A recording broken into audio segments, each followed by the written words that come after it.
Estamos então na aula 33 da nossa série de Gênesis e vamos revisar um pouco o que a gente viu. A gente está na história de Avimelech e Abraham. Que Avimelech vai pegar Sará, vamos começar do início do capítulo, passar rápido e depois a gente continua. Então a gente está no capítulo 20, versículo 1. E a gente viu que viajou Abraham para o Negev e ficou entre Kadesh, Ben-Shur. A gente viu que é a região de Gerar, então, que é mais ou menos a faixa de Gaza hoje em dia. Vai Omer Abraham Sará Estorrotihi, ela falou, fala que é minha irmã. Veshlach Avimelech Melegrave Kaitsará. E vem Avimelech e pega a esposa Sará dele. Vai Avoi Elohim Avimelech Bahalom Alayla, vai Omer Elohim Nirmete Alisha Shelachachta Ve'Beulabal. Olha, você vai morrer pela mulher que você pegou, porque ela é casada. Avimelech lo karav, Elea vai Omer Adoni, vai Gam Tzadik Atarog, mas a Avimelech não tinha se aproximado dela durante a noite. Ele falou, você também vai matar um povo tzadik? Por quê? Porque ele tinha acabado de destruir Sodoma e Gomorra, oh Deus. Ele falou, meu povo é justo, não é perverso igual eles. Também vai destruir? Alô, Amar Lea Rotehi, Vegamhi Amar Achiyu, não é que ele falou que ela é a irmã, e ela falou que é a irmã dele, tipo, Betão leva a ver, quando capaz, se tesouro. E eu fiz isso com pureza no meu coração e com limpeza nas minhas mãos. A gente vai ver que realmente, por isso no coração ele teve, mas limpeza nas mãos não. Por quê? Porque ele teria pecado, a não ser se Deus não tivesse intervido. Isso, só que a gente vai ver que o pecado mesmo, porque isso não merece pena de morte, a gente já viu que o pecado mesmo foi a falta de ética. Um comportamento que ele deveria pensar nas visitas e não ficar tentando ter interesse deles. E nisso, então, a falta de ética que aconteceu que gerou isso tudo. A gente vai ver que a sociedade dele já tinha ética. Era uma sociedade de ética. É um povo justo, diferente de Sodoma, que não tinha ética nenhuma.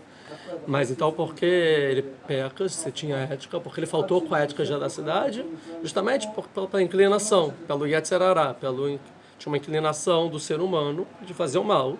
E como era uma ética desconectada de Deus, então, na hora, não deu certo. O que a Torá vem contar aqui é que uma ética desprovida da conexão de Deus, que a gente chamou isso de temor a Deus, né? Uma desconectada de Deus, não forma uma sociedade justa no final das contas, embora ela fale de justiça, embora ela tenha realmente valores, embora tenha realmente o que é justo e não, e podem ser até verdadeiros em alguns pontos essas leis, né, esse comportamento da sociedade, mas no dia a dia escondido, a pessoa pode ser que vai roubar, vai trair, vai não sei o que lá, e aí tem a justiça vai julgar, mas no final a justiça não vai fazer a justiça, embora tenha a Constituição certinho o que fazer. Por quê? Porque as pessoas vão ter seus interesses pessoais. Essa é a ideia aqui, que no final Abraão vai falar para Avimelech.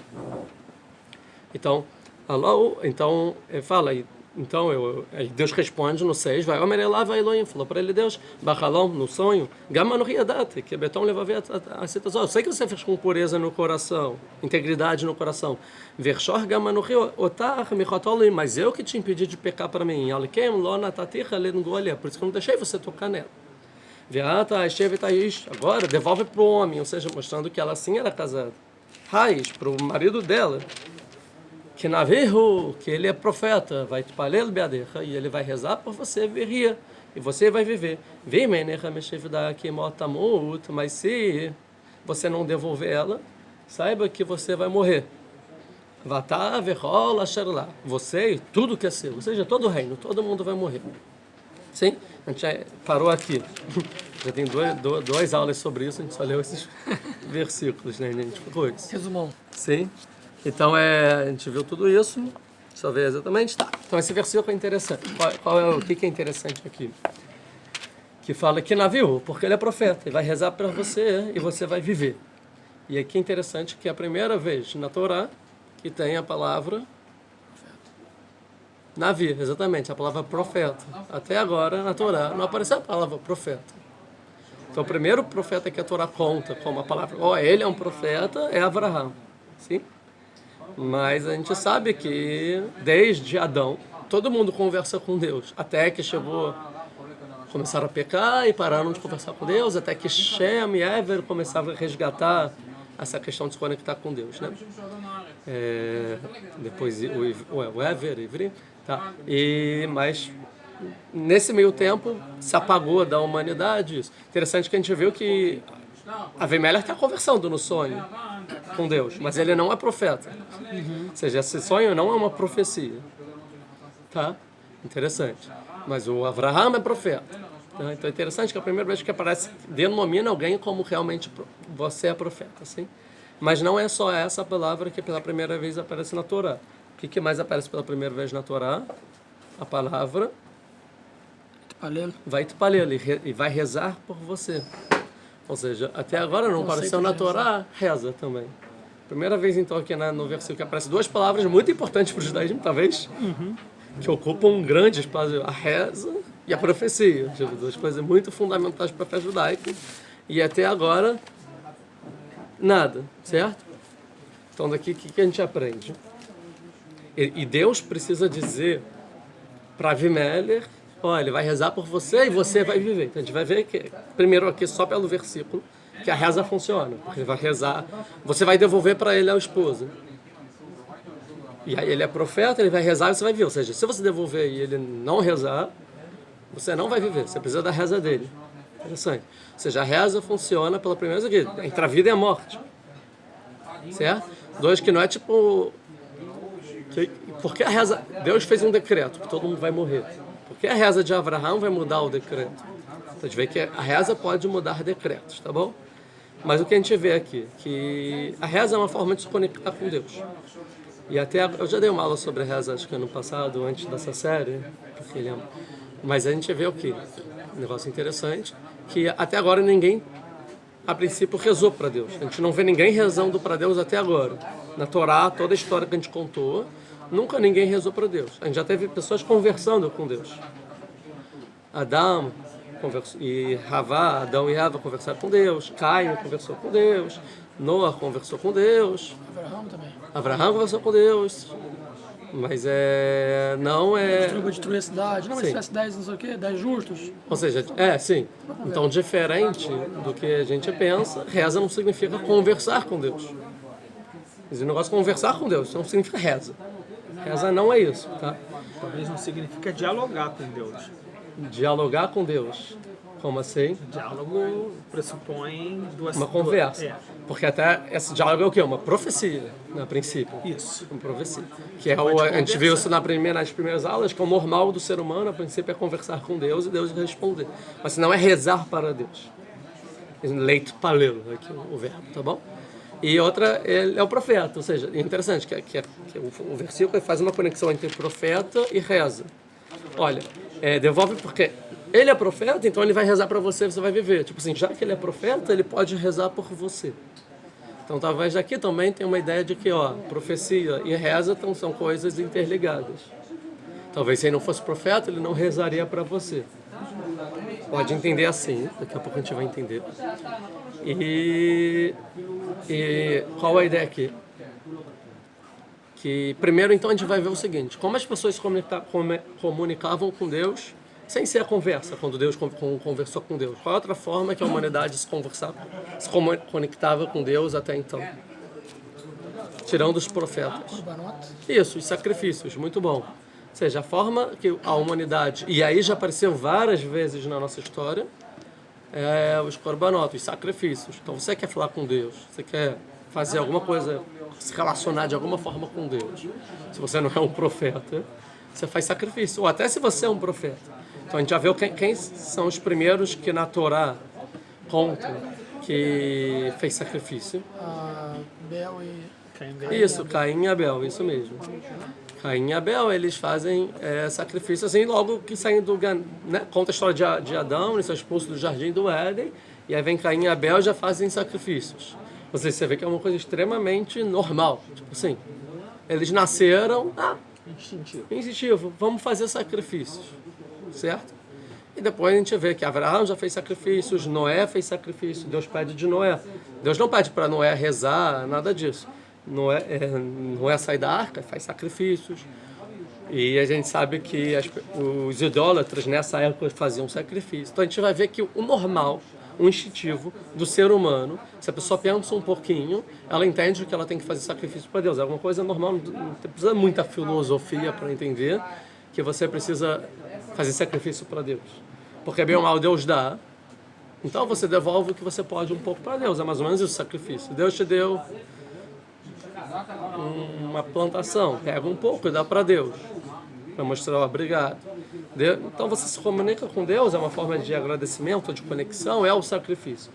Mesmo que quando a humanidade parou de acreditar em Deus e acreditava em outras forças, também eles entendiam como se conecta com essa força, através dos sacrifícios.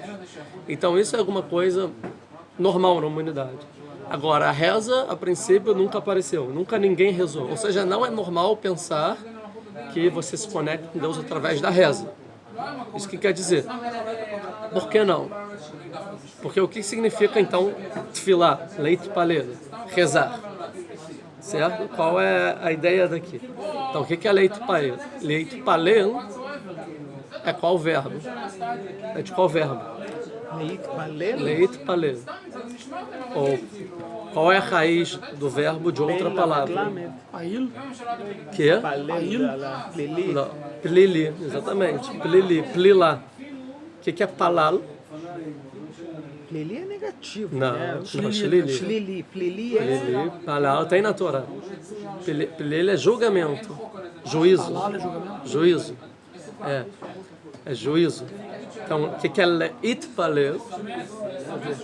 Julgar, se auto-julgar. Isso, é reflexivo, um verbo reflexivo, passivo sobre você mesmo. Julgar. Não é se julgar, e sim você se colocar. Em julgar. Palal é o que o juiz faz. Não é o juízo em questão de julgar. O juiz faz um juízo, um veredito. Isso é um palal, sim? Então, et palel é você se colocar... Plili também não denota culpado? Não, Não é Hashem, mas eu vou... Não, plili não. Plili vai ter o julgamento, e aí do julgamento vai ter o culpado ou não. É palal, né, a palavra, palal. Se colocar para julgamento, vamos dizer assim. Ou seja, é o leit pael de palal, ou seja, é o verbo ver reflexivo. Tem aí? Vou ver o Plili. Fiquei na dúvida aqui. De rezar. Vamos dar uma pausa até a gente achar. Vamos aqui, ó. Então, o que a gente vê? A gente vê que, então, palal é julgamento. Então, o verbo reflexivo sobre palal, que é leit palel, é você se colocar num julgamento. Você se colocar em julgamento. Isso é reza. Ou seja, a reza não é conversar com Deus, mas sem você se colocar em condição de julgamento. Qual é a ideia aqui? O que você faz na reza? O que se faz numa reza? Você fala? Não. Você pode falar sem rezar. Você agradece, pede perdão. Agradecimento não é reza, é agradecimento. Também. É louvor. Isso é louvor, não é tefilá. Ok, Isso mas é halel. Hoje que a gente consegue desfilar, você faz bacachó. Isso é tefilá. Pedidos Tefilá é e- bacachó. Tefilá é perdão. pedidos, fazer pedidos, ponto. Isso é tacanum, pedir perdão. Tefilá é bacachá, ou seja, tefilá é você fazer pedidos para Deus. Deus, eu quero isso. Deus, me dê cura. Deus, me dê dinheiro. Isso é tefilá. Ou seja, o que é tefilá? Você colocar em julgamento. O que quer dizer se colocar em julgamento? Deus, você não me deu dinheiro. E eu quero dinheiro, então me dá dinheiro. O que Deus vai fazer? Você quer dinheiro? Vamos analisar aqui o seu pedido. Ou seja, você está se colocando em julgamento. E ele vai te julgar se você merece o dinheiro ou não. Ou seja, você chamar sobre si um julgamento. Isso é tefilá. Então, por exemplo, o Avimelech, ele mereceu a morte. Fez tal coisa e mereceu a morte. Então, Abraham vai rezar por vocês. Ele vai se colocar em julgamento e vai falar, cura ele, faz ele viver. E aí Deus vai julgar. Falar, será que merece ou não? Ou seja, você chamar sobre si um julgamento. É isso. Se você não reza, você pode conversar com Deus. Isso não significa que você está rezando. Pode estar se comunicando com Deus. Você pode estar louvando Deus. Você pode estar pedindo súplicas, suplicando, não é suplicando, desculpa, tahanun, né? Você pode estar se fazendo viduia, confessando para Deus. Você pode estar louvando, agradecendo, um monte de coisa. Mas tefilá é você fazer um pedido. E não é normal para o ser humano pensar que você tem que pedir alguma coisa para Deus. Tipo assim, Deus, você não me deu dinheiro, então me dá dinheiro. Tipo, não, Deus, quem é você, mísero mortal, para pedir para Deus uma coisa que Ele, com a sua sabedoria, não te deu? Diferente dos sacrifícios. Os sacrifícios Ele já te deu, você mostra uma karatatova, uma gratidão. Você devolve para a essência aquilo que ele te deu. Você me deu, agora eu estou te devolvendo o que eu posso. Para mostrar a nossa conexão. Agora a reza não, a reza é você... natureza dos sacrifícios até então. Né? Até... Não, até o momento. Isso. Né? Porque Instintiva, posteriormente o sacrifício, os korbanot adquiriram uma outra natureza também de perdão, isso sim, é verdade. Sim. Mas mesmo assim, de korban, agradecimento Todá, e de perdão. Sim, mas em nenhum deles tem uma questão de pedido. Né? Não tem a ver com sacrifício e pedido. Agora, a reza sim. Ou seja, então quem ousaria rezar para Deus? Não é alguma coisa normal. Então nunca ninguém rezou para Deus. Não é alguma coisa trivial. Hoje em dia, já que o assunto da reza está tão difundido na humanidade, a gente já nasce sabendo que você pode pedir para Deus o que você quiser, mas até então não. Essa é a ideia. Entendeu? E talvez isso nem era correto. Rezar para Deus. Talvez nem é correto. Por que você está rezando para Deus? Tipo, maluco? Pirou? Tipo, quem é você para rezar para Deus? Uma audácia. Uma audácia. Estão me dando e o que eu preciso eu tenho que ir lá e exigir. De forma, às vezes na reza a gente até exige. E, então qual a ideia aqui? Por isso que diz o versículo. Porque ele é profeta. E aí ele vai rezar para você. Porque a gente entende o quê? Que a reza é algo característico de profetas. Um profeta pode rezar para Deus. Quem não é profeta não pode rezar para Deus. Essa é a ideia. Já que ele é profeta, e ele vai rezar por você e eu vou atender.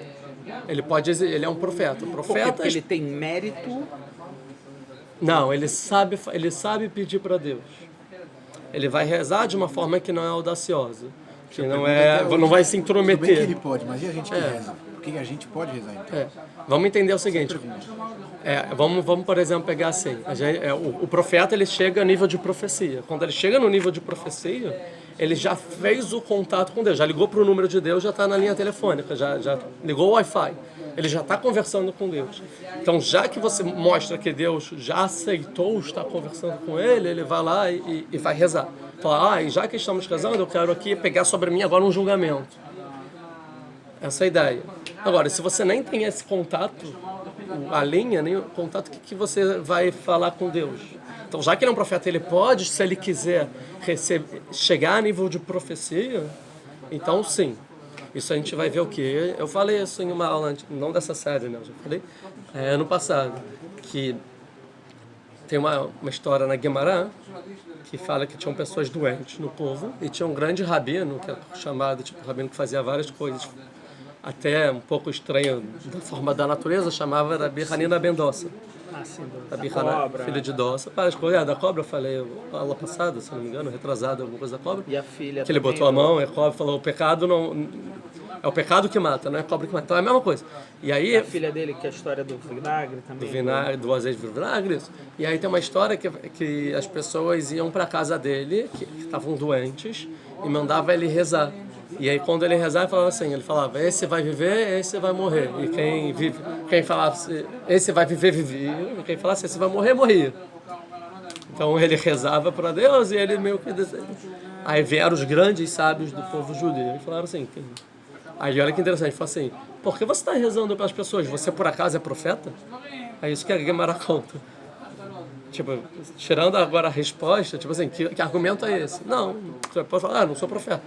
Mas interessante, você por acaso é profeta? Ou seja, eles entendiam que alguém que fazia isso é profeta. Só um profeta pode rezar, esse vai morrer, esse vai viver e conversar com Deus sobre isso. Se não fosse, não. Tanto que os sábios vêm advertir, você está fazendo errado. Se não fosse profeta, se você não é profeta, é uma audácia, você não pode fazer isso. Está errado o seu comportamento. E aí, o que ele responde? O Rabi Hanina, é óbvio que a época de Rabi Hanina ben Dossa não tinha mais profecia, já tinha acabado. Ele fala, eu não sou profeta, mas eu sou filho de profeta. É isso que ele conta. Não sou profeta, mas eu sou filho, descendentes de profeta. Que a ideia é que o povo judeu são descendentes de profetas, que é um povo que é destinado à profecia, que é ivria, já contei isso lá no início. Essa é a ideia. E qual é a explicação? A explicação é que se a gente pegar o Shulchan Aruch, o livro das leis judaicas, quando fala de reza, começa a falar que a gente é obrigado a rezar e tal, a gente não pode desviar nosso coração, tem que só pensar em Deus.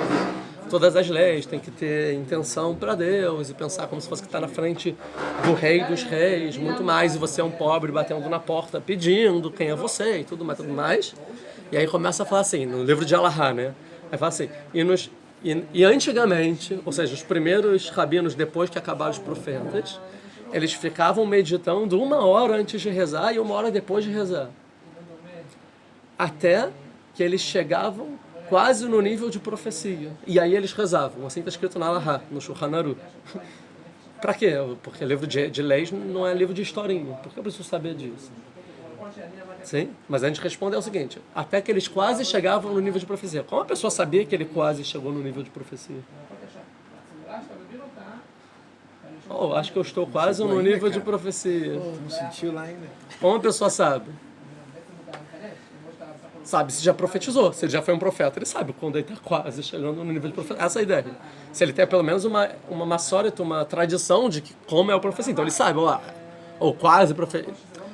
Consegue sentir. Ou seja, antigamente as pessoas ficavam 1 hora meditando até quase chegar no nível de profecia. E aí sim rezavam. Por quê? Porque só pode rezar se é um profeta. Aí continua chorando. Mas hoje em dia, que a gente não é um profeta, fala, mesmo assim a gente tem que rezar. Por quê? Nós somos descendentes de profetas. Qual a ideia? Que os últimos profetas, qual foi a geração dos últimos profetas?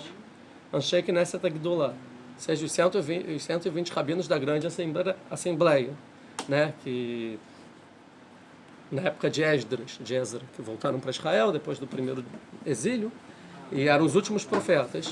E quem compôs a reza, o Sidur que a gente lê, quem compôs foi a grande assembleia. Eles que os 120 rabinos, eles comporam o Sidur. E por que você tem que rezar dentro de um Sidur? Dentro de alguma coisa organizada como rezar? Por que você não faz seu pedido? Porque eles que organizaram. Então qual a ideia? A época de Esdras foi a época que a profecia estava acabando no mundo. Então, justamente nessa geração, eles se engajaram em deixar uma forma organizada de rezar, que chama Sidur. Ou seja, como rezar as próximas gerações, porque eles sabem que vai acabar a profecia. Ninguém mais vai saber rezar. Então, já que nós somos os últimos que sabemos rezar, vamos botar no papel como reza. E a partir de então, todos os judeus, olhando no Sidur, vai rezar. Mesmo quem não está sabendo o que está fazendo, ele está em mãos seguras. Porque dentro do Sidur tem todos os segredos proféticos de o que tem que falar com Deus, o que tem resultado e como se faz. Até então, quem rezava eram os profetas. Eram os profetas. E tinha muitos profetas no povo judeu. Ok, mas quem não era profeta não rezava Birlá. Isso. Ou, e a gente vai ver, por exemplo, em Samuel, em Shmuel. Em Shmuel tem uma guerra, o povo fica apavorado. E aí o que o povo começa a fazer? Rezar. Não. Aí vai todo mundo para onde o Shmuel morava e falava, por favor, reze por nós. E aí Shmuel reza pelo povo todo e o povo tem vitória na guerra. Aí Deus ouve Shmuel, ou seja, as pessoas não rezavam. Por que as pessoas iam para o profeta. Só seguindo esse raciocínio, uma vez que sabia-se que a profecia iria terminar, eles resolveram organizar um Sidur. E esse Sidur, num primeiro momento, ele estava organizado para as pessoas especiais do povo ou para o povo como um todo? Não, para o povo como um todo. E por que até então não tinham organizado um Sidur para o povo como um todo? Não, então foi uma época de transição. Deve ter começado, por exemplo, no final do segundo, já eu acho que na Babilônia já deve ter começado as sinagogas. Já deve ter começado a ter essa questão de institucional, uma sinagoga, já no exílio. A pergunta é, por que antes... Bom, tá certo. Antigamente... O Ângelo é profeta, por que eu vou rezar? Responde essa Vamos lá, no primeiro tempo... Aí não tem profeta, todo mundo tem que rezar. Isso. Sim, tá. Teve uma época de transição. Tá bom. No primeiro tempo... Faz sentido. Quantos profetas existiram no povo judeu na época do primeiro templo? Muitos. 1.200.000 profetas, né, em 400 anos. Se você fizer uma média de 400 anos. 400 anos, divide aí 1.200.000 por 400, você vai chegar em 300, né? 30. Quer dizer, por ano, né? 30 por ano. Só que eles viviam juntos, né? Não, bem mais. 30 mil. Vamos fazer mais preciso, divide por 470, 30 mil. né? 30 mil. 30 mil. Divididos por 400, primeiro 420, 420. É, Por ano, 420, 410. 410 Por ano, primeiro. por ano. Tá, 2.926 por ano. 2.000, ou 3 seja... mil? Que nasceu. Não, É. 2.000 por ano. Então, 3 mil? numa geração, multiplica por 30. Numa geração de 30 anos. 87 mil. Então quer dizer que no povo judeu existiam em cada época 90 mil profetas. Pronto, ou seja, não é que você tem que subir a montanha para até não é isso, é tipo assim, quem é aqui nesse miniana aqui de 10, quem é o profeta? É o rabino. Todo mundo era, uma pessoa já era grandinha, já era profeta. Ó, tem níveis de profecia. Então você ia lá pro rabino da sinagoga, que é o profeta, e falava, reza por mim. Não tem muita dificuldade de achar um profeta, são 90 mil profetas. E eles sabiam a responsabilidade que dá. Então eles rezavam para Deus. Se você precisasse, rezava. Mas te vem, Shmuel, o povo todo vai para o Shmuel. Samuel, vai, reza pela gente. População Quê? de quê? De quantos? 3 milhões? Tinha 3 vezes isso. O censo no máximo é 1 a cada 10. Era passado de pai para filho? Não, pessoa. Podia ter uma questão de já família, sim. Mas tinham escolas de profetas, que as pessoas desde pequenininho iam com um profeta já reconhecido e treinavam com eles. A pessoa que queria ser um profeta, uma pessoa que se elevava. Não vai entrar aqui como é a profecia. Mas a questão é essa. Então os profetas rezavam. Tanto que eu já falei, em Jó, a gente vê que no primeiro capítulo ele tinha tudo e ele cada refeição ele fazia um sacrifício de boi para Deus. Aí depois tudo desmorona, ele perde tudo, fica sofrendo, aí tem um capítulo, tem uma história toda de Jó, questões filosóficas sobre o mal no mundo, vem uns amigos, ele sofre, fica discussão.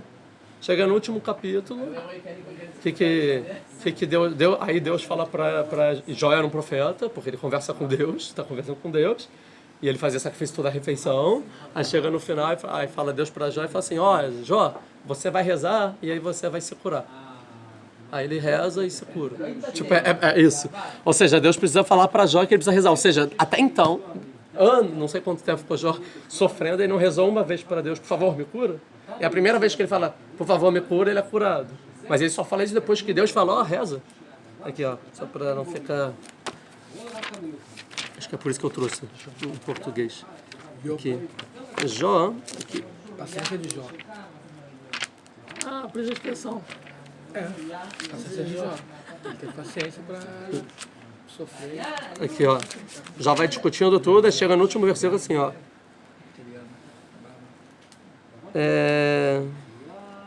Após o Eterno falar a Jó suas palavras, o Eterno diz a Elifaz, o Iemenita, que era um dos amigos. Minha ira arde contra ti, que ele falou coisas erradas contra Deus, e teus 2 amigos, porque não falastes com correção a meu respeito, como fez seu servo Jó. Jó manteve fiel, vocês falaram mal sobre mim. Agora, pois, tomai 7 novilhos e 7 carneiros, ou seja, sacrifício, encaminha-vos meu servo Jó, leva para Jó, e oferecei por vós uma oferta de elevação. E por vós irá orar meu servo Jó. Então Jó vai rezar por vocês, que a primeira vez está falando sobre reza em Jó inteiro. Né? Servo Jó. Pois sua oração receberei favoravelmente. Sabe por que ele vai rezar? Porque eu vou aceitar a dele. Porque ele não fala assim, vocês rezam. Ele faz? Reza. Não, você vai falar para Jó rezar para vocês. Porque ele o aceita. Porque ele é... Né? Para que não vos puna. Porque se ele não rezar, eu vou punir. A mesma coisa aqui do Avimelech que está falando. Já que não falastes corretamente sobre mim. Como fez meu servo Jó. Aí fala, e ele faz o Emenita, e Bildado, o Surrita e o Sofar, o Naamanita, cumpriram o que lhes ordenou o Eterno. E o Eterno atendeu a oração de Jó. E o Eterno fez mudar a fortuna de Jó quando este orou por seus amigos. E o Eterno lhe concedeu o dobro do que possuía antes. Aí acaba a história, que ele teve depois o dobro, e viveu o dobro, e teve tudo o dobro. Ou seja, o ponto de virada de Jó é a reza. Quando Deus fala, Jó vai rezar. É para rezar? Reza. Aí funciona. Mas ele rezou pelos amigos. Sim, aí quando ele rezou pelos amigos, que a gente vai ver a mesma coisa acontecer aqui com Abraão. Então a gente vê que a reza está totalmente conectada com o profeta. E só, hoje em dia nós somos descendentes de profeta, podemos rezar. Essa é a ideia. A gente tem, eles deixaram todos os mecanismos, mesmo que a gente não entende. Tipo assim, segue que dá certo. Só isso. Vai que vai dar certo. Lê em hebraico, lê as palavras, faz certinho, vai dar certo. Por quê? Porque nós somos alunos de profetas, mesmo que a gente não entenda isso. Nós somos descendentes de profetas numa época que não tem profetas. Isso. Porque mesmo que na época que tinham profetas, todos eram descendentes de profetas também. Sim. Né? Os Então, a judeus. questão não é, sim. A questão não é que nós somos descendentes, filhos de profetas. A questão é que não há profetas na nossa geração. Sim, mas a gente tem as rezas que os profetas fizeram, essa é a ideia. Então a gente reza a mesma linguagem que eles rezaram. Eles que entendiam Deus, como a gente não entende porque eles eram profetas, eles sabiam como se conectar com eles. E eles que fizeram os Shmoneh Esrei, por exemplo, a Amidah. Eles fizeram palavra por palavra. Tanto que conta com a 19ª reza que eles iam fazer na Amidah, do Shmuel Akatan, e fica apavorado, demora um tempo. Como eu vou fazer um negócio que os profetas que fizeram? Eu não sei, tem toda a ideia que ele esquece e tal, e ele, no final ele consegue fazer a reza, mas ele não sabe, o Shmuel Akatan, porque ele não é profeta. Entendeu? Esse é o desafio. Ou seja, nem os sábios, o Shmuel Akatan conseguiu fazer uma depois de muito esforço, e mesmo assim ele esqueceu depois, teve um milagre. Mas os profetas, eles sabem. Por quê? Porque eles já conversaram antes. Então, por isso, antigamente, as pessoas que já também não eram profetas, quando foi acabando, eles ficavam meditando, às vezes horas, até que ele falava, uau, agora eu acho que eu posso rezar. Mas hoje em dia, já que não tem opção, você não vai chegar nesse nível, então se concentra o máximo que pode e usa o livro. É essa a ideia. Tá.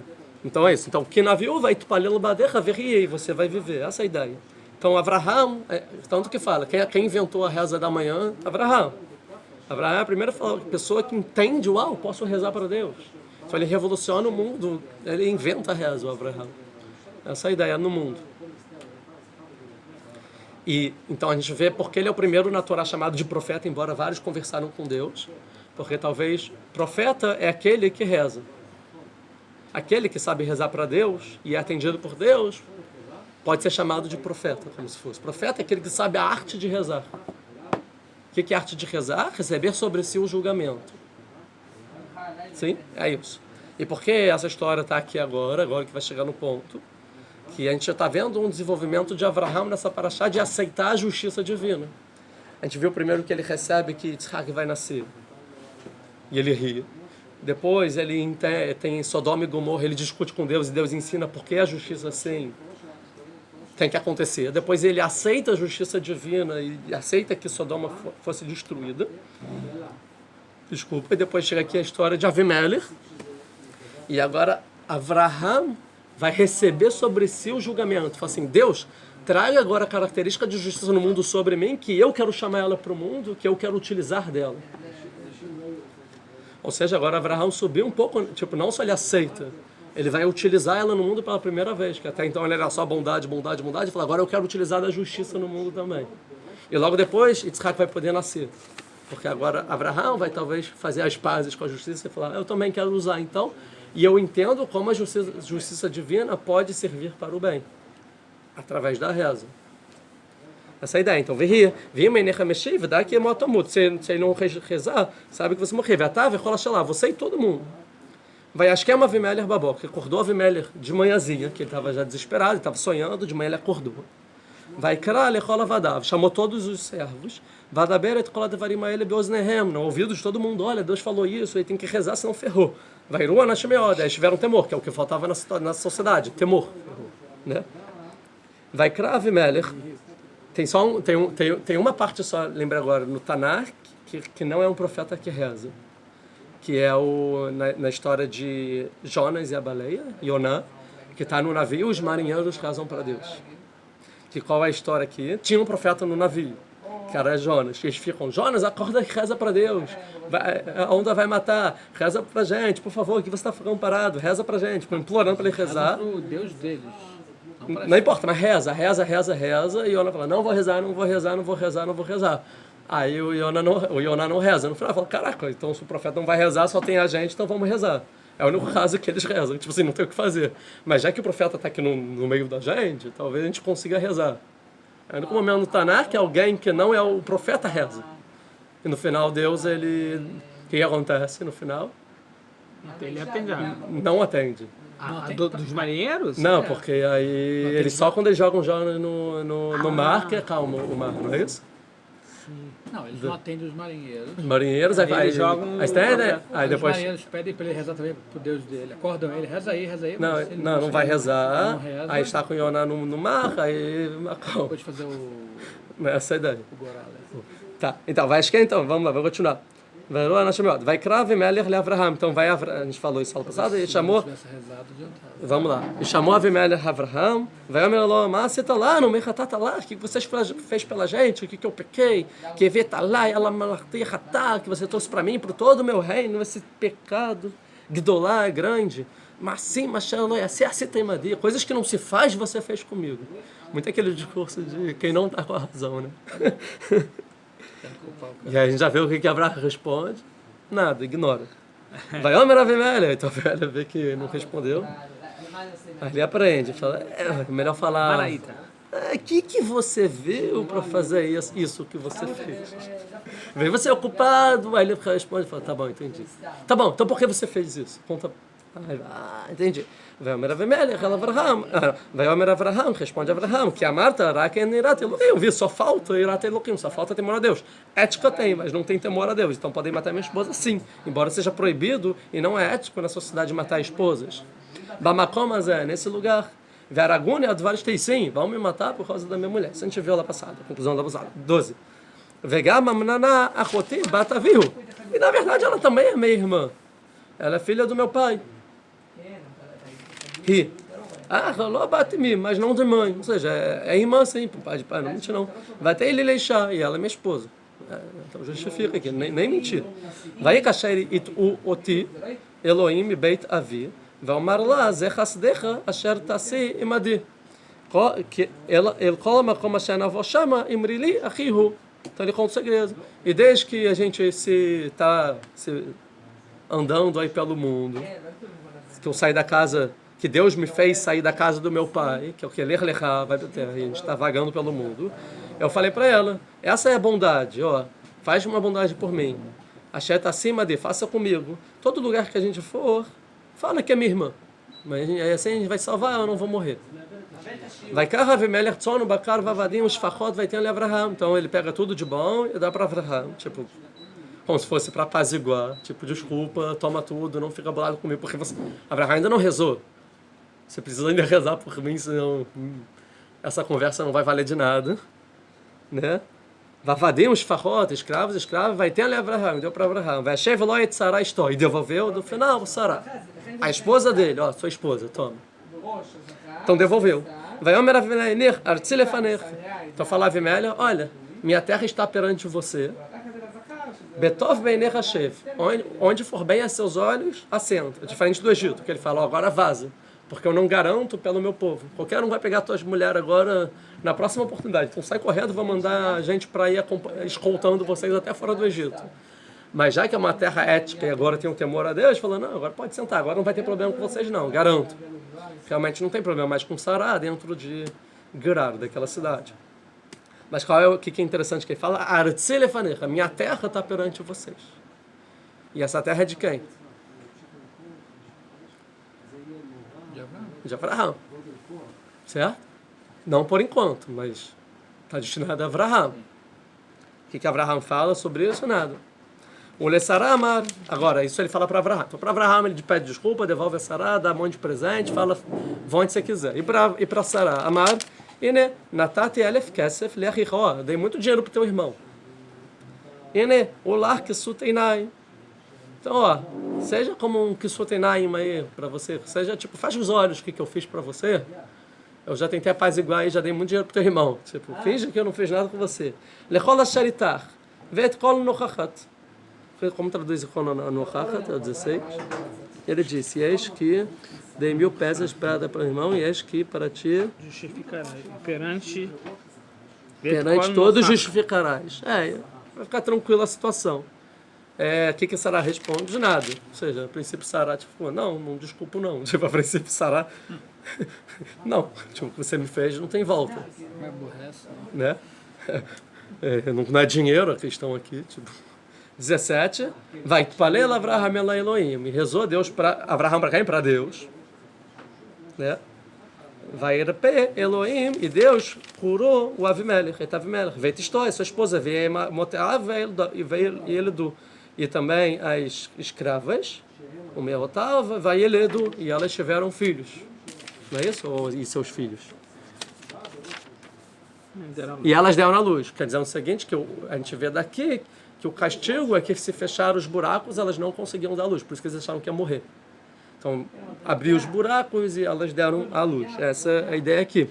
Então, ele reza no final e automaticamente a gente vê que funciona. Avraham reza, Deus cura. Ponto. Essa é a ideia.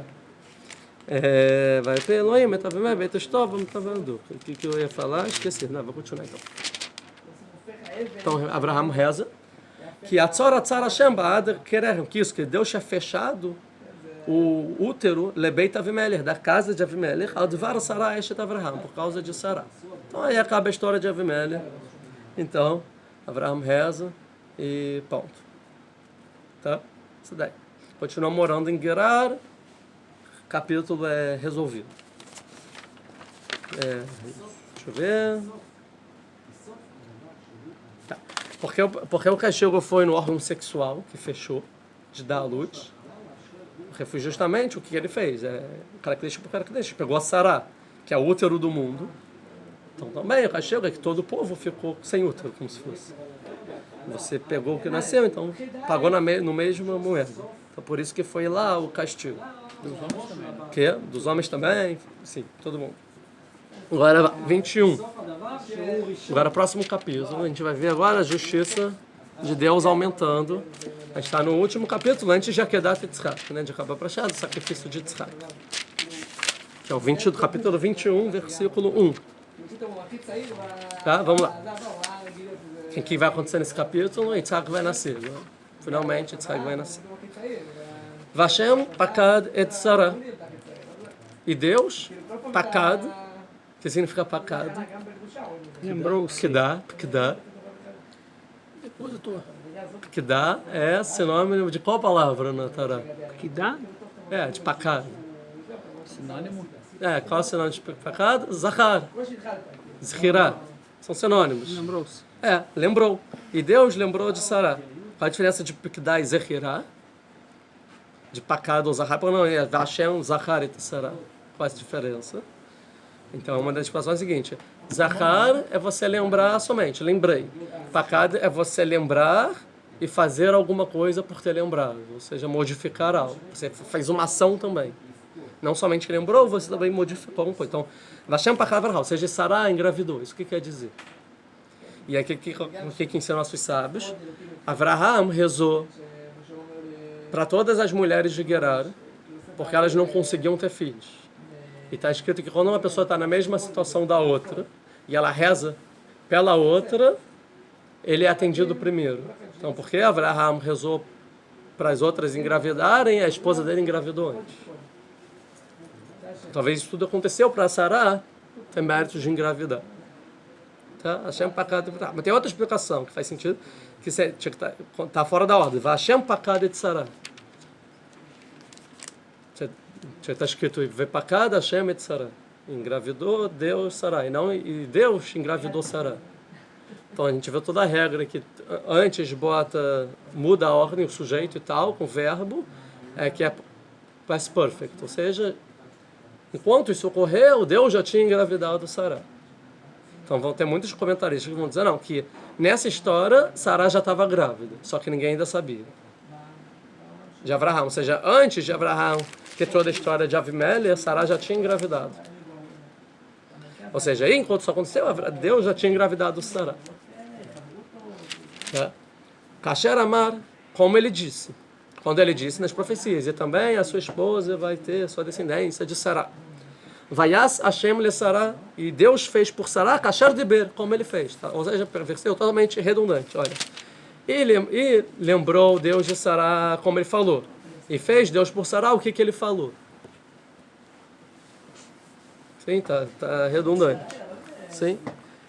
Então, quer dizer o seguinte. Uma é que ele engravidou. Qual a explicação? Calma aí, deixa eu ver se eu acho que eu não notei isso, não. Não notei. Mas Kasher de bebê, beleida. O Urash fala assim, uma é uma gravidez e a outra está falando do parto. Ou seja, aí Deus engravidou como ele falou que ia engravidar. E também ela conseguiu parir como ele falou. Ou seja, uma gravidez, outra parte. Tem outras explicações, isso aqui eu esqueci agora. Tem muitas explicações na verdade, mas vamos continuar. Mas está escrita a palavra Va Hashem no início, né? E Deus. E a gente viu uma regra geral, sempre que tem Va Hashem, ou seja, o Va antes de Hashem, do nome de Deus, quer dizer que é Hashem Beit Dinó. É Deus e seu tribunal. Ou seja, aqui de novo tem a característica de justiça vindo. Deus agora vai julgar. E ele assim lembra, através de um julgamento, ele vê, Sará tem mérito. Então acontece um julgamento, Yitzhak tem que vir para o mundo ou não? Sim, agora eles têm mérito. Então, e Deus e seu tribunal decidiram sim, vamos para cá, vamos lembrar Sará. E aí ele faz o que ele falou com Sará. Vatahar vateled de Sará, engravidou e pariu Sará. E a gente viu que, já viu lá nos primeiros versículos, né? Suquinho de Cain e Evel, a gente viu isso. Que sempre tem Vatahar e Vataled, a princípio é redundante, engravidou e pariu. Podia ser Vatahar ou só Vateled. E às vezes na Torá só aparece um deles. Mas a gente vê que sempre que está escrito os dois, é porque é uma pessoa muito significativa para o mundo. Que é tipo a linhagem de Mashiach. Vatahar Vateled, ou seja, é espiritualmente falando e materialmente falando. Ou seja, uma força nova que vem para o mundo, que não tinha antes. Então veio a força de Yitzhak para o mundo, que não existia Vatahar e Vateled, e ele apareceu no mundo, como se fosse. Sará, le Avraham, Vatahar Vateled Sará, le Avraham Ben, um filho. A gente viu que sempre está escrito Ben, é Mashiach. Um Ben Mashiach, linhagem de Mashiach. Lizkunav, nas suas velhices, tanto de Sará, porque Avraham tinha 100 anos, a gente vai ver daqui a pouco, e Sará 90. La moeda de Berotolim, exatamente no momento que Deus tinha falado, lembra lá na profecia que falou, quando chegar nesse momento? Então exatamente nesse momento, como Deus falou, fez. Interessante que agora Deus vai aparecer com o nome de Elohim, ou seja, de justiça. Porque Yitzhak está nascendo, que é o tzadik da justiça. Vamos lá. 3. Vai criar Avraham et Shem beno anolad Yitzhak. Certo? Errado, né? Eu pulei um pouco o versículo. Vai criar Avraham et Shem beno anolad lo asher yarda lo Sará Yitzhak. Traduzido. E chamou Avraham o nome do seu filho, que nasceu dele, que nasceu para ele, de Sará Yitzhak. Ou seja, o nome do filho dele, que nasceu para ele, é Yitzhak. Não tem erro, meu amigo. De onde veio, Exatamente, para não ter erro, né? Não tem dúvida. Que é um pai, uma mãe, além de, e que é de Avraham e que é de Sará. Ponto. Isso tem que explicar. Mas, estranho, né? Então, o que é interessante que Etchem Benó está junto. Etchem Benó, certo? E chamou Avraham, o nome do seu filho, está junto, né? Com um tracinho. Etchem Benó. Então, a gente pode ler assim. E chamou Avraham Etchem Benó. O que você pode traduzir isso como? Ou Etchem Benó. Ou pode chamar, e chamou ele, o seu filho Shem. Também pode ser, né? Chamou o seu filho de Shem. E quem é Shem? Filho de Noah. Então, Avraham aqui é um Noah.2. Noah... Não, Avraham. É o Noah, o Noah.2. O Yitzhak é o Shem.2, 2.0. Ou seja, não deu certo com Noah e Shem e Ever, pai, filho e neto, desde que o mundo foi salvo. Mais 10 gerações, tudo, até que veio Avraham. E agora vai ter Avraham, Yitzhak e Yaakov. Ou seja, Avraham é o Noah, o Shem é o Yitzhak, o Ever é o Yaakov. Tá? Então é o 2.0. Agora vai dar certo. O quê? Excelente. É isso. É Shem Benó, ou seja, é tipo Shem. Ou seja, tudo que era para ser de Noé e Shem, que não deu certo, agora é o Yitzhak, a próxima tentativa, alternativa para o mundo. Anolado Ló, mas esse é o Shem que nasceu para ele, que é o Shem de Avraham, não de Noah. Como se fosse. E Shem a gente viu. O que significa Shem? Shem é o objetivo do mundo, ele é Shema. Ou seja, é o objetivo do mundo, é Yitzhak. Agora, mas é o Yitzhak nascido de Avraham. Asher Eladá Lo Sarai, também nascido por Sará. Ou seja, não é qualquer uma também. Yitzhak, ele chamou de Yitzhak. Então o nome é Yitzhak. Por que chamou de Yitzhak? Porque Deus falou, o nome vai se chamar Yitzhak. Tá? Vai amol Avraham et Yitzhak. Benó ben Shmonat Yamim. E com 8 dias, Avraham faz o Brit Milá do Yitzhak. Ou seja, é a primeira pessoa do mundo que faz Brit Milá com 8 dias. A gente pode dizer que é o primeiro judeu, né? Como se fosse. 8 dias, faz o Brit Milá. Aqui já tem um povo judeu, tipo, o mesmo fazendo. Desde Yitzhak, o povo judeu sempre com 8 dias faz Brit Milá. que é o pacto com Deus. Pronto.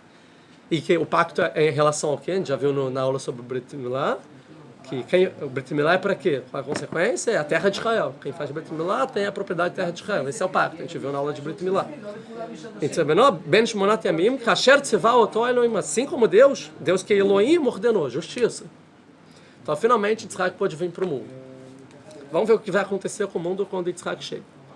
Vem Avraham, Ben Me'ashana, Beivalei de Ló. De novo, redundante. Mas a Torá quis contar que ele tinha 100 anos. Por que 100 anos? Isso eu já falei. Porque 100 anos é a idade perfeita.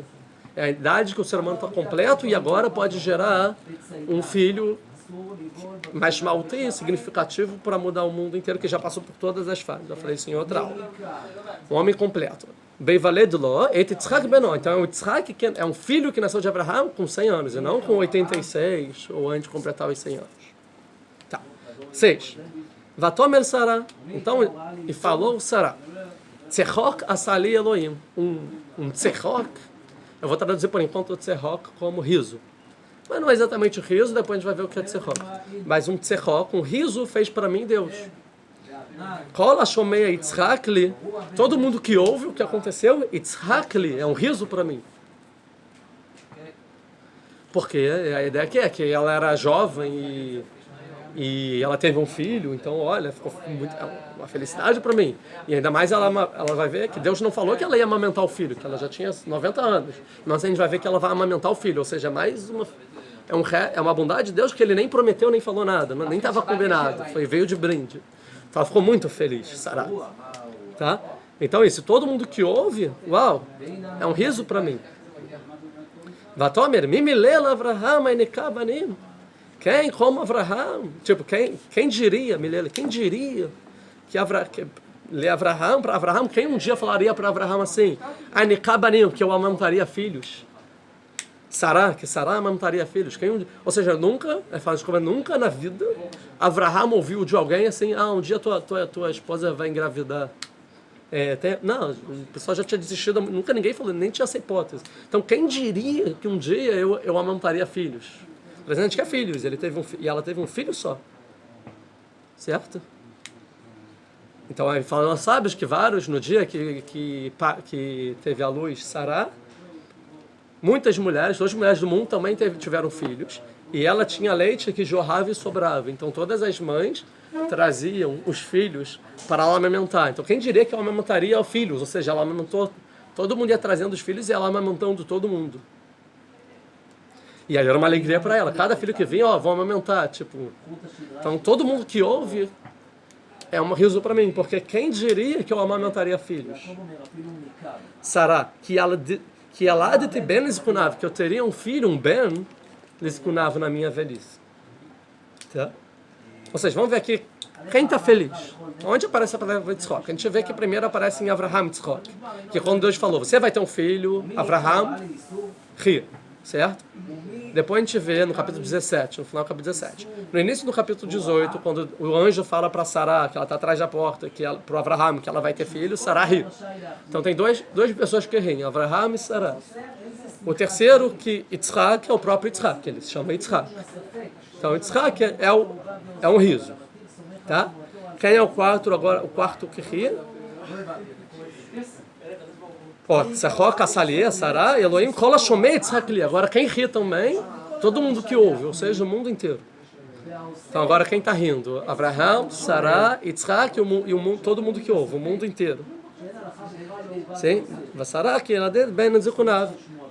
E agora, calma, vai tomar melhor Avraham, Nekibanim, Sará, que um segundo. Vamos Sará, Tzechok, Asali, Elohim, Kola Shomei Yitzhakli. Um segundo aqui, um segundo. Vai rir agora Ismael. Isso. Aqui, Tzechok asali Elohim. O que significa isso? Um riso Deus fez para mim. Então, quem está rindo também? Deus. Deus riu para Sará. Ela está falando assim. Deus riu para mim. Todo mundo que ouve, ri. Ou seja, a gente vê que agora está todo mundo rindo. Avraham, Sará, Yitzhak, Deus e o mundo inteiro. Quando Yitzhak nasce, é uma alegria contagiante. Entendeu? Vai Gdalayel, e cresce o menino, vai Gamel. e ele para de ser amamentado. Ou seja, a idade que para de amamentar. Então, quantos anos isso? 2, 3. Então, cresce antes, um pouco antes, 1, 2. Então, cresceu Yitzhak, parou de amamentar. 3. Vayas Avraham Mishte-Gadol. E Avraham faz uma grande refeição. O Mishte-Gadol, fala que ele chama todo mundo que é importante no Mishte.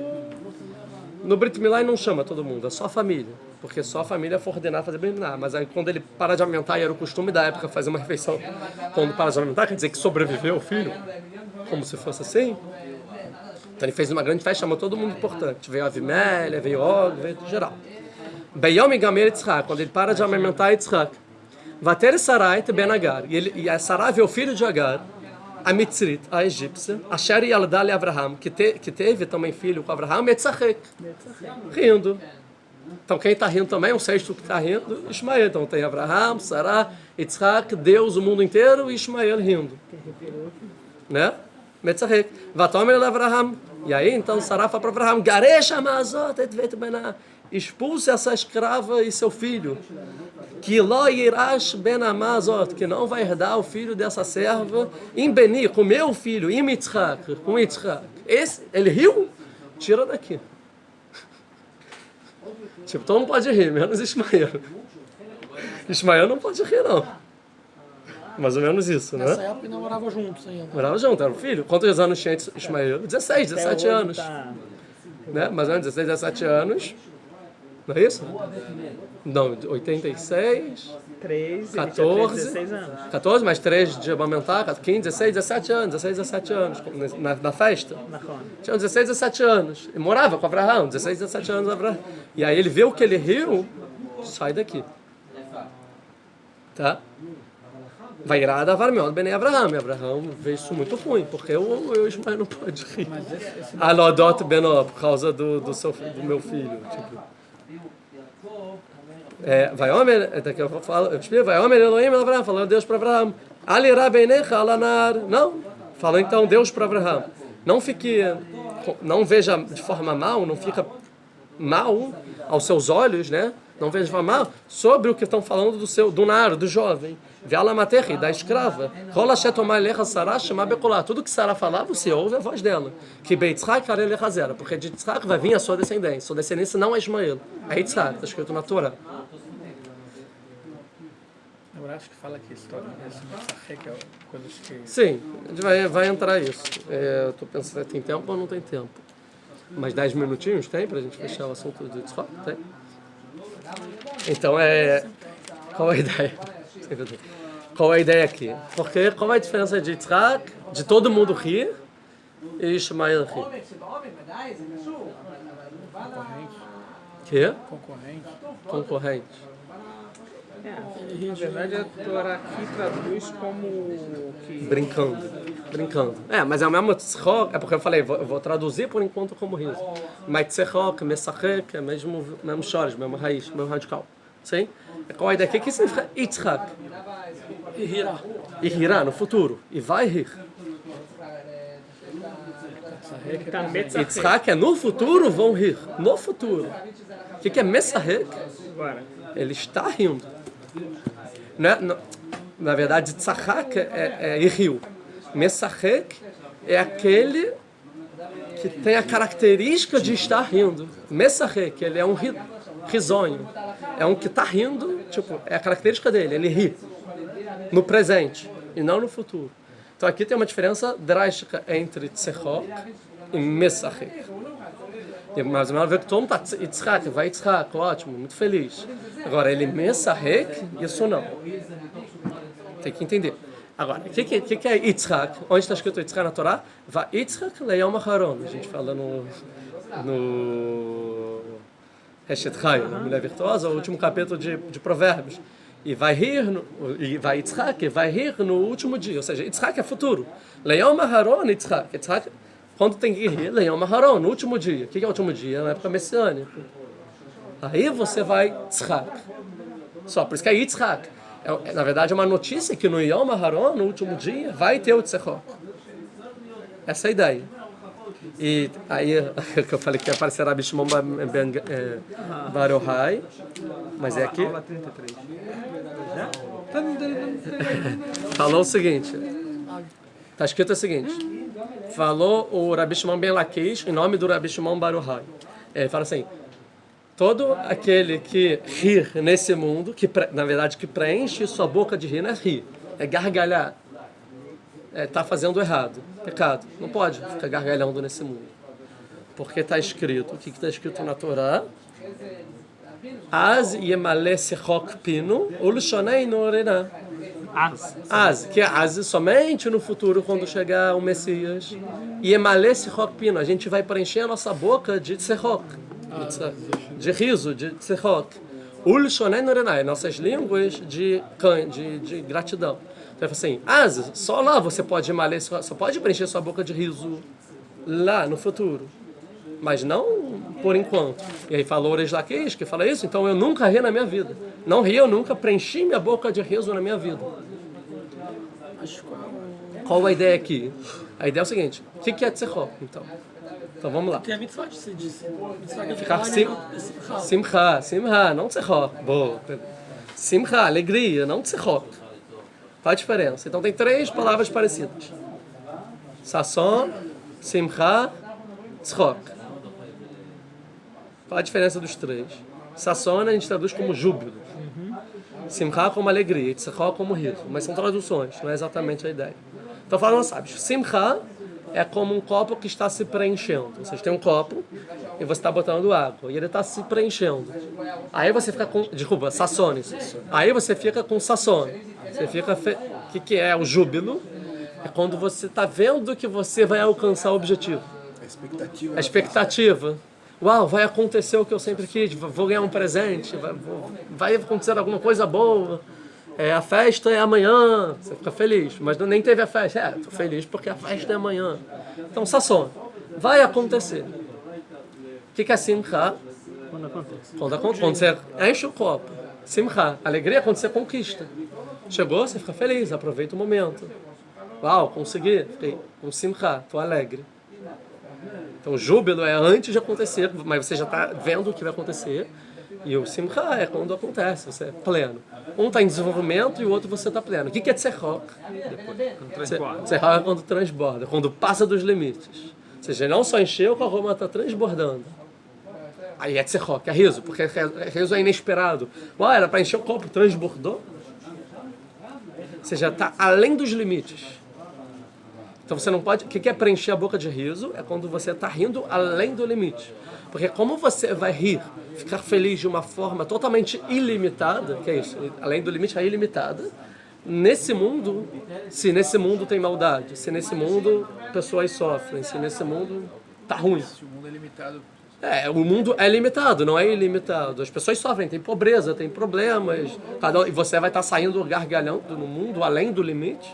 Você tem, sim, é bom você ficar com júbilo, vou conseguir tal coisa, estou feliz. Ou estou vendo o mundo se desenvolver. Ou é bom quando você conquista, ficar alegre. Sempre você tem que estar num sentido pleno.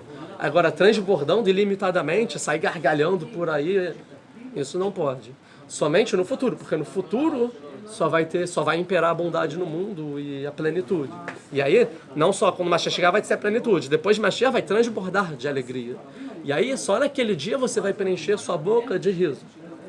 Então, Yitzhak, quando nasce, ele vem mostrar para o mundo, olha, esse dia vai chegar. Então, todo mundo que vê o nascimento, o aparecimento de Yitzhak no mundo, fica com tzechok. Porque é um tzechok, não que ele está vivendo agora isso, mas ele fica feliz porque ele sabe que isso vai acontecer. Não, é um tzechok, por exemplo. A pessoa quando estuda a Torá, ela pode até ficar muito feliz, porque ele entende que isso vai acontecer, mas ele ainda não vivenciou isso. É uma coisa teórica. Às vezes você pode ter um tzechok teórico entendendo o que vai acontecer depois. Mas isso não está no seu sentimento, porque você não está vivenciando esse tzechok. Agora, o que é mesahek? Mesahek é tipo assim, você vivencia esse tzechok no dia a dia.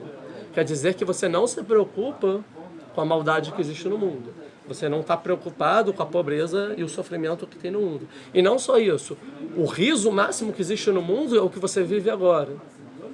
Querendo dizer o seguinte, que você não quer o que vai acontecer no futuro. Você quer o agora. O seu objetivo de mundo é o mundo como ele está agora. Agora é o mundo transbordando de felicidade para mim. É agora. É o tzihok, é o prazer não comedido. É o prazer além. Quando as pessoas ingerem coisas que não devem além da conta, fica com tzihok, como se fosse que o mundo está perfeito. Aí alegre, melhor noite do mundo. Mas desculpa, você está vivendo um mundo que não é o mundo. Você passou do limite. Por isso que a pessoa se quebra, porque está além do... No dia seguinte, acorda de ressaca. Ou pior, por quê? Porque ela se quebra. Ela passou do limite de alegria que ela pode ter, porque o mundo não está preparado para isso. Mas você entende que o mundo é isso? Então isso é um messarek. Então Sará viu que ele messarek. Ah não, então tem que expulsar ele de casa.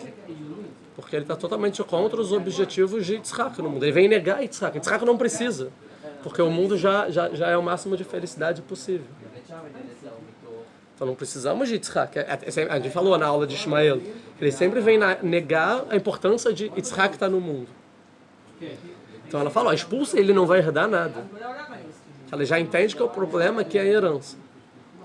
Tá? Então a gente vai começar a aula que vem entendendo as explicações dos sábios sobre o que eles dizem sobre esse Messachek, e a gente vai chegar a Shekedat Yitzhak. Tá bom? É isso, muito obrigado.